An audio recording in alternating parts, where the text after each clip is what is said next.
கள்ளக்குறிச்சி மாவட்டம் வானாபுரம் தாலுகாவுக்கு உட்பட்ட பகண்டை கூட்டுச்சாலை காவல் எல்லைக்கு உட்பட்டது சின்னக்குளிர் கிராமம். இந்த கிராமத்தில் தனியாக வசித்து வருவர் சின்ன பொண்ணு. இந்த நிலையில் இன்று காலை அவருக்கு உணவு வழங்குவதற்காக வந்த நபர் ஒருவர் நீண்ட நேரமாகியும் மூதாட்டி கதவை திறக்காதால் சந்தேகமடைந்த கதவை திறந்து உள்ளே சென்று பார்த்துள்ளார். அப்போது மூதாட்டி சின்ன பொண்ணு வாயிலிருந்து ரத்தம் வெளியேறுவாறு உயிரிழந்து கிடந்து தெரிய வந்துள்ளது. இதனையடுத்த சம்பவம் குறித்து பகண்டை கூட்டுச்சாலை போலீசாருக்கு தகவல் கொடுக்கப்பட்டது.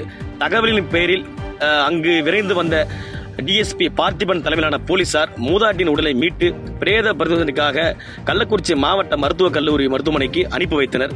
மேலும் இந்த சம்பவம் குறித்து வழக்கு பதிவு செய்து விசாரணை மேற்கொண்டு வருகின்றனர். போலீசாரின் முதற்கட்ட விசாரணையில் மூதாட்டி மகன் வெங்கடேசன் கூறுகையில் தனது தாயார் சின்ன பொண்ணு காதில் 3.5 சவரன் தங்க நகை இருந்ததாகவும் தற்போது அது இல்லை என கூறியுள்ளார். அதேபோல முதியோர் உதவித்தொகை மூலமாக வைத்திருந்த 3,500 ரூபாய் பணமும் காணாமல் போய் உள்ளது என்று போலீசாரிடம் தெரிவித்துள்ளார். சந்தேக மரணம் என போலீசார் வழக்கு பதிவு செய்து போலீசார் நகை மற்றும் பணத்திற்காக மூதாட்டியை யாரேனும் கொலை செய்துள்ளார்களா என்ற பல்வேறு கோணங்களில் விசாரணை மேற்கொண்டு வருகின்றனர்.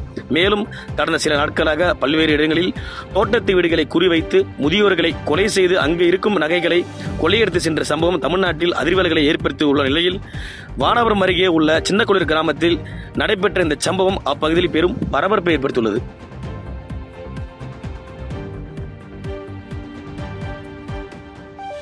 செய்திகளை உடனுக்குடன் தெரிந்து கொள்ள கீழ்கண்ட கேபிள் மற்றும் டிடிஎச் நெட்வொர்க்குகளில் எம்நாடு செய்தி தொலைக்காட்சியை காணுங்கள். பாதகம் செய்பவரை கண்டால் நாம் பயம் கொள்ளலாகாது பாப்பா.